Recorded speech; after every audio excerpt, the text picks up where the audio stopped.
We are facing a shocking development that shook the world agenda. Ukraine's brave commandos acted like the heroes of an action movie in the choppy waters of the Black Sea.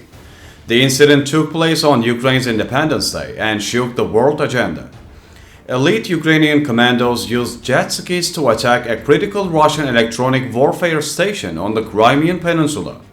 The Brotherhood Battalion, consisting of around 20 soldiers, fearlessly set their sights on this important Russian station. The use of jet skis during the operation stood out as an unusual method of attack. The commandos traveled 125 miles through the waves of the Black Sea and delivered 2 Ukrainian frogmen to their target. It was a formidable combination of both courage and experience. But things were not easy. Security around the station was tight and it was difficult for the commandos to advance. The initial strategy was to destroy the station using explosives, but their detection led to an alternative plan. The commandos tried to counter the station using anti-tank weapons and rocket-propelled grenades. The operation was filled with 10 seconds. Russian forces tried to track the Ukrainian team from the air and on the ground, but the Ukrainians successfully completed the operation, maintaining their courage and determination.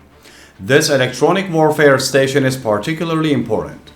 The station was powerful enough to prevent basic equipment such as a compass from functioning for more than 20 miles around it. It has also previously intercepted drone attacks and neutralized British Storm Shadow missiles.